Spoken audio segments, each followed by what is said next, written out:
어떤 남자가 어떤 여자를 사랑했더랍니다.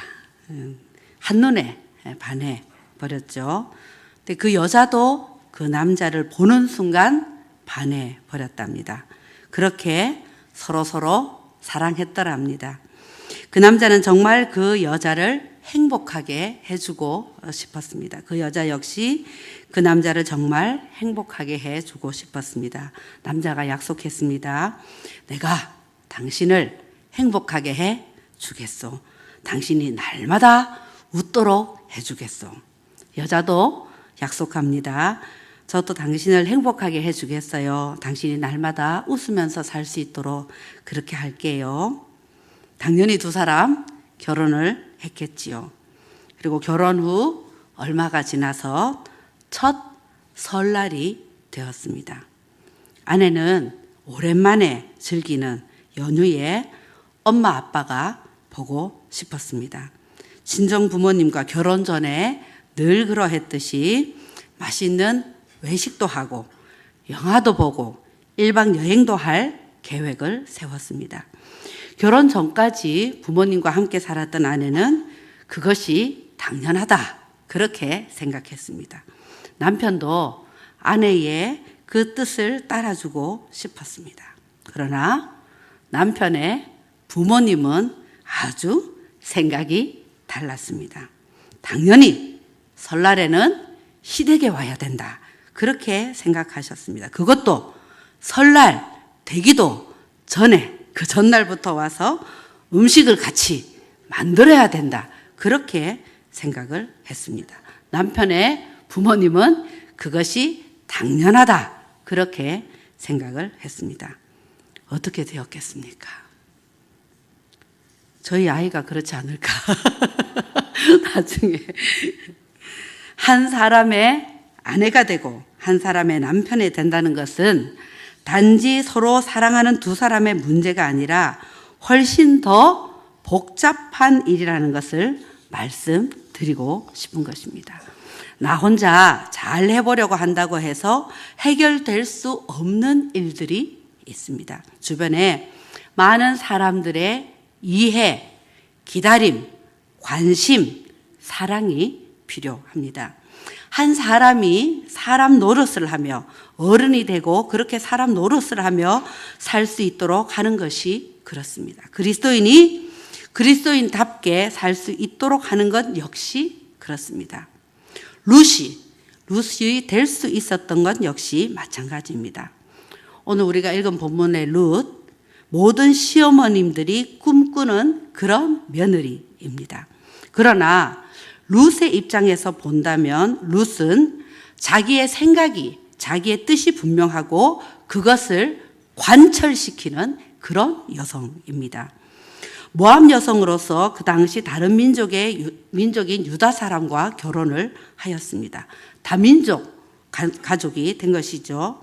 남편이 죽고 시어머니 나오미가 고향 땅인 모압 땅에 남으라, 자신은 고향에 가겠다 그렇게 종용할 때도 룻은 자기의 생각을 분명히 하고 자발적으로 자신의 삶의 방향을 결정합니다. 룻은 시어머니에게 말합니다.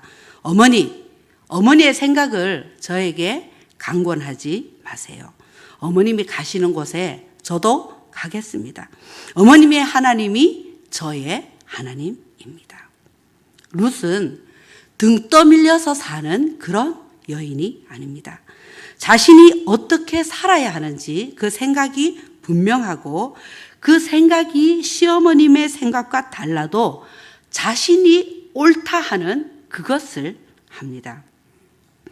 좋은 방향으로 이야기가 진행되어서 우리들은 이 본문을 거부감 없이 받아들이지만 사실 이때 룻은 결국 시어머님을 이겨 먹습니다. 그렇습니다. 시어머님 뜻을 정반대로 거스르면서 자신의 뜻을 관철시킵니다. 왜냐하면 룻은 그것이 옳은 일이고 바른 길이라고 생각했기 때문입니다. 시어머니 나오미는 며느리 룻의 마음이 확정된 것을 보고 이 어머니가 져줍니다. 그래서 함께 예전에 나오미가 살던 유대 땅 베들레헴 마을로 돌아옵니다. 마을이 떠들썩하게 나오미와 룻을 맞이합니다. 그리고 이제 실제 삶에 막닥뜨립니다. 룻은 이제 자신이 선택한 그 길에 대한 책임을 져야 합니다. 고백은 실천이 따라야 합니다. 어머님을 따라가겠습니다 하고 스스로 결정해서 어머님을 따라 나섰으니 이제 자신과 그 어머님의 생계를 책임져야 합니다. 예전에는 시어머님이 생활에 주도권이 있었고 또 지금 시어머님의 고향에 왔지만 이제 시어머니 나오미는 나이가 들었습니다. 노동력이 없습니다. 그렇죠? 모든 인생이 그렇습니다. 일을 할 때가 있고 일을 할 수 없을 때가 있습니다. 이제 나오미는 일을 할 수 없을 때입니다. 누군가가 돌봐주어야만 합니다. 지금 일할 수 있는 때인 이 룻은 이때도 스스로 생각하고 결정합니다. 지금 형편에서 생계를 위해 자신이 할 수 있는 일이 무엇인지 고민하고 생각하고 결정하여서 시어머님께 말합니다. 그때가 마침 보리 거두기 시작할 때인지라 이렇게 말하죠. 어머님, 밭에 나가볼까 합니다. 혹시 나에게 잘해주는 사람을 만나면 그를 따라다니며 떨어진 이삭을 줄까 합니다. 이제 며느리 룻의 도움이 없이는 살 수 없는 나오미, 이 룻에게 말합니다. 그래, 나가 보아라. 떨어진 이삭을 줍는 일, 지금으로 하자면 일당을 받는 식당 주방일과 비슷하다 할 수 있을 것입니다. 특별한 기술, 미천 없이도 바로 오늘 나가면 할 수 있는 일입니다. 그리고 그날 일한 삭스를 받아서 그날 하루를 살아내는 것입니다. 우연히, 말씀해 보면 우연히, 그러나 우리는 하나님의 섭니다. 그렇게 고백하는 그런 인도하심을 따라서 룻은 시어머님의 남편 쪽으로 친족이 되는 보아스 밭에서 이삭을 줍게 됩니다. 우리가 그런 일을 듣지 않습니까? 또 우리가 그런 일을 경험하지 않습니까? 우연히 꼭 만나야 될 사람을 만나는 은혜 말입니다. 저도 그런 경험이 종종 있습니다. 아주 많지는 않지만 그런 일들을 경험합니다. 누군가 꼭 만났으면 좋겠다 그렇게 생각하는데 이마트에서 한번 만난 적이 있습니다. 얼마나 기뻤는지 모릅니다. 그분을 만나고 제가 해야 될 말과 해야 될 일이 있었는데 그것을 떠나서 너무 기쁘기만 해서 정말 그 순간 하나님이 이 길을 인도하시는구나 그렇게 고백한 적이 있습니다. 만남의 복, 우리가 늘 사모하게 되는 복입니다. 사람을 잘 만나면 많은 일이 넓어지고 밝아지고 깊어지고 좋아집니다. 우리에게 늘 이 만남의 복이 있기를 소원합니다. 근데 이 룻과 보아스의 만남 역시 그렇게 됩니다. 보아스가 룻을 발견합니다. 그리고 일꾼을 감독하는 젊은이에게 묻습니다. 저 젊은 여인은 네 집 안악인가? 일꾼을 감독하는 젊은이가 대답합니다. 저 젊은 여인은 나오미와 함께 모압 지방에서 온 모압 사람입니다. 그리고는 슬쩍 칭찬스러운 말을 덧붙입니다. 이삭을 줍도록 허락해달라고 하고 해서 이삭을 줍기 시작했는데 잠깐 쉬고 아침부터 지금까지 저리 서 있습니다. 부지런하고 성실한 여인이라는 말이죠. 우리가 같은 내용도 어가 다르고 아가 다르지 않습니까? 하루 종일 쉬지 않고 열심히 일하는 젊은 여인을 보고 아이고 무슨 여편네가 욕심이 얼마나 많은지 쉬지도 않고 저리 악바리처럼 일을 하네요. 이렇게 말을 하면 분위기가 확 달라질 수도 있는 것입니다. 같은 모습인데 말하는 것에 따라서 성실하고 부지런한 여인이 될 수도 있고 욕심 많은 악바리 여인이 될 수도 있는 것입니다. 이 일꾼을 감독하는 젊은이는 좋은 방향으로 이 룻을 평가해 줍니다. 보아스가 룻에게 직접 다가가 말을 겁니다. 다른 밭에 가지 말고 우리 밭에서 일하는 여인들을 따라다니며 이삭을 줍도록 하시오. 그리고 젊은 남자 일꾼들에게 덱을 건드리지 말라고 단단히 일러 두었소. 목마르면 물도 마시도록 하시오. 참 깊은 배려입니다. 일을 할 때 물을 마셔야 합니다. 목마를 때 물을 마셔야 합니다. 저도 잠깐 물 한 모금 마실게요.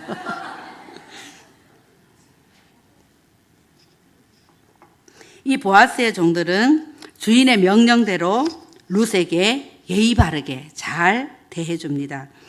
주인도 훌륭하고 이 종들도 참 훌륭합니다.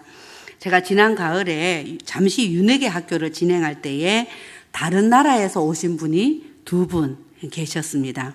아직 한국말이 서툰 분들이셨는데 그분들이 그러시더라고요. 한국 사람들 중에는 자기들을 무시하는 사람들이 많다. 참 죄송했습니다. 우리들이 잘못한 것입니다.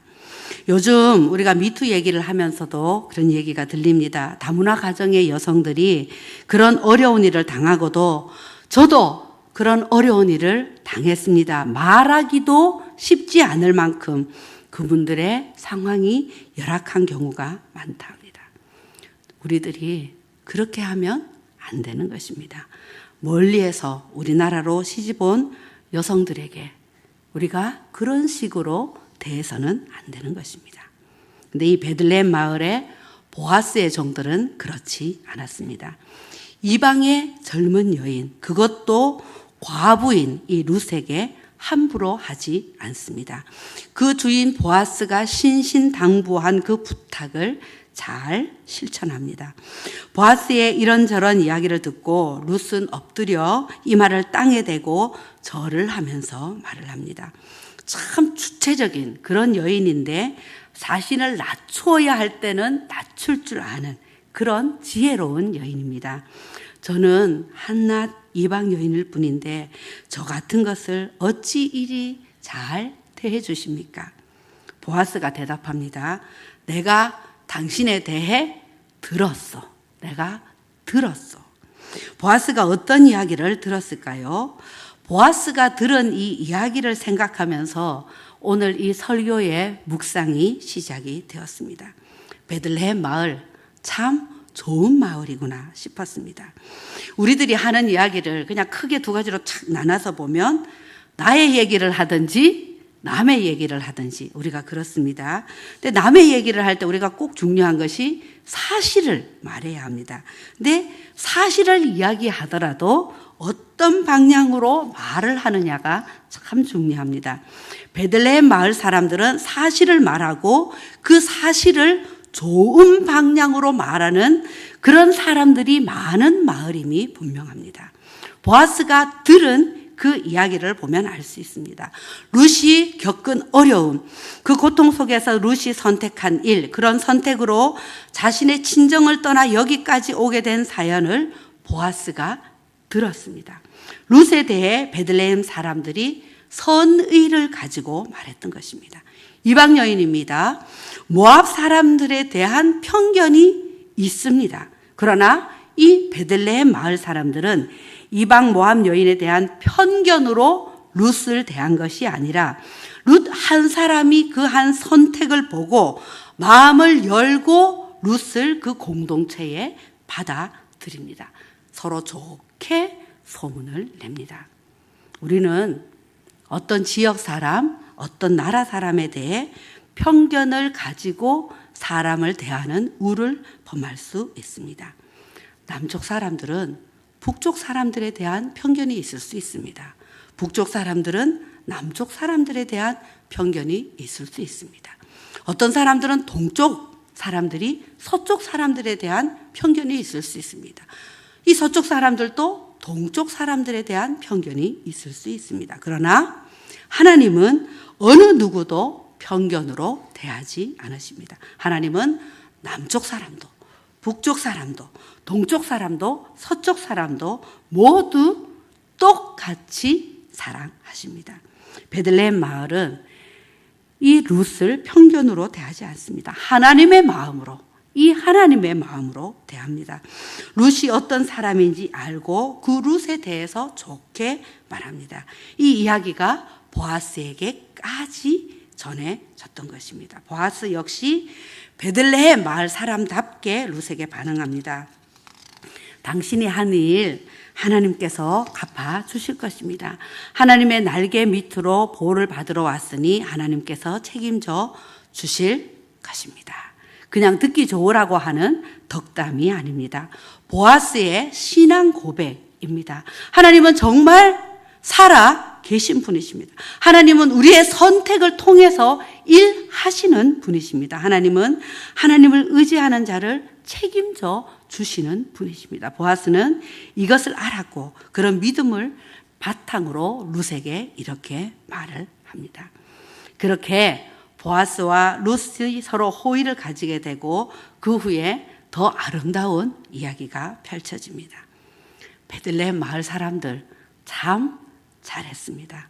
그 마을 사람들이 룻의 인생을 살렸습니다. 그렇게 나오미의 인생도 살렸습니다. 보아스의 종들도 참 잘했습니다. 성경 속에서는 이름도 모르는 사람들이지만 그들은 자기 주인의 밭에 이삭을 주우러 온 그 가난한 이방 여인 과부를 함부로 대하지 않습니다. 그녀에게 룻에게 갑질을 하지 않습니다. 오히려 그 여인을 주인에게 좋게 말해줍니다. 우리가 말씀을 통해 봤을 때 룻이 참 훌륭한 여인임에 틀림이 없습니다. 그러나 그런 룻이 그 고백을 몸으로 살아내는 일 만만치 않는 일이었습니다. 땀 흘려 하루 종일 이삭을 줍는 일부터가 시작이었습니다. 하루 종일 식당 가스불 앞에서 일하시는 분들은 아마 쉽게 이해되실 것입니다. 정말 쉽지 않습니다.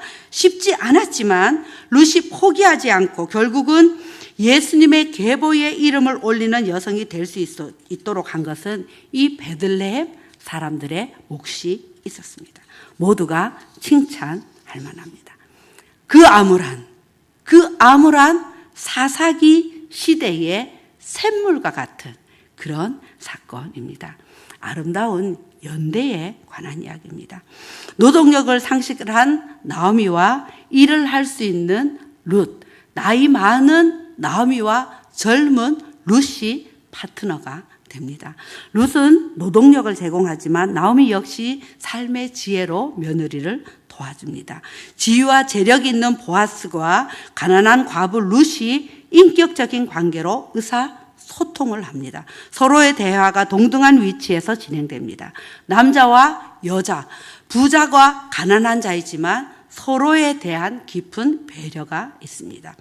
주인인 보아스와 종들의 관계도 참 아름답습니다. 룻기 2장 4절 말씀 우리가 여기는 한번 찾아서 읽어볼까요? 룻기 2장 4절입니다. 같이 읽겠습니다. 시작. 마침 보아스가 베들레헴에서부터 와서 베는 자들에게 이르되 여호와께서 너희와 함께 하시기를 원하노라 하니 그들이 대답하되 여호와께서 당신에게 복 주시기를 원하나이다 하니라. 아멘. 보아스는 일꾼을 감독하고 지배하는 태도가 아닙니다. 저들로부터 어떻게 하면 더 많은 곡식을 추수하도록 해서 내가 부자가 될 수 있을까 하는 태도가 아닙니다. 착취하려는 마음이 없습니다. 함께 일하는 그들을 축복하고 그들을 격려하는 태도입니다. 한 식구처럼 대하는 태도입니다. 저들이 건강하게 자기의 밭에서 일해 주는 것에 감사하는 태도입니다. 일꾼들 역시 주인이 잘 되기를 진심으로 바랍니다. 주님께서 주인에게 복 주시기를 원합니다. 주인이 잘 되어야 우리도 잘 되는 것이지. 그렇게 하며 좋은 주인 밑에서 함께 일하는 것에 대해서 감사하는 그런 태도입니다. 참 아름다운 관계입니다. 노사가 소통이 잘 되는 모습입니다. 노사가 함께 좋은 방향으로 향해 서 있는 모습입니다. 이 모든 것이 어우러져서 이 룻의 선택이 아름다운 결과로 이어지도록 합니다. 오늘 우리가 다음 세대의 날로 지켰습니다. 우리가 그렇게 말씀하지 않습니까? 한 아이를 키우는 데는 한 마을이 필요하다. 그렇게 말합니다. 베들레헴 마을 같은 마을이 필요합니다. 다음 세대에게 우리 교회가 베들레헴 같은 마을이 되어야 하지 않을까요?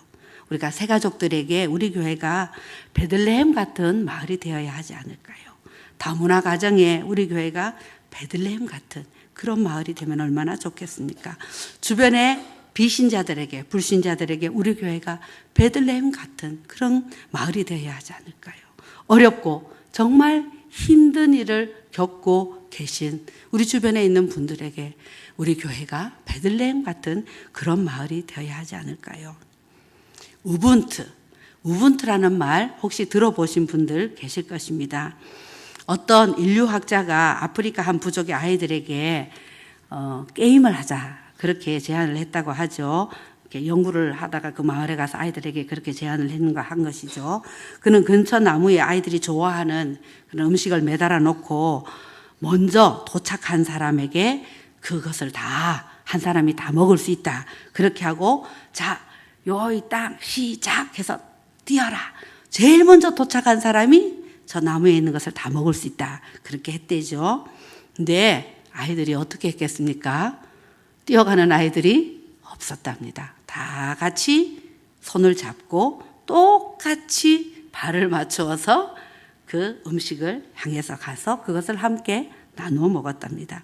인류학자가 그 아이들에게 질문을 했대죠. 한 명, 제일 먼저 도착한 사람이 다 먹을 수 있는데 왜 그렇게 함께 갔느냐 물었더니 아이들이 똑같이 우분투 그렇게 외쳤답니다. 다른 사람이 슬픈데 어떻게 한 사람만 행복할 수 있나요? 라는 대답으로 우분투는 아프리카 반투족 말로 당신이 있기 때문에 내가 있습니다 하는 뜻이라고 합니다.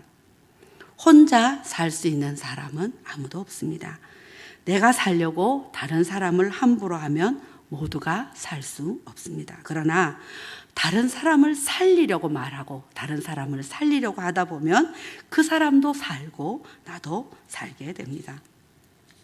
아주 황당하지만 재미있는 단편 소설집을 읽고 있습니다. 김동식이라는 분이 쓴, 먼저 온라인에서 글을 쓰시다가 그게 이제 지금 오프라인으로 책으로 나왔는데요. 회색인간이라는 단편 소설집 안에 있는 이야기입니다. 좀 황당하긴 합니다. 성경적이지도 않아요, 바탕이. 그렇지만 우리가 생각할 것들이 있습니다. 제목이 사망공동체입니다. 대충 설명하자면 그런 얘기입니다. 저승사자가 저승에 인구가 모자라서 이승 사람들에게 와서 이승 이 사람한테 말했다는 거예요. 그러니까 성경적이지 않다는 건 이해하세요.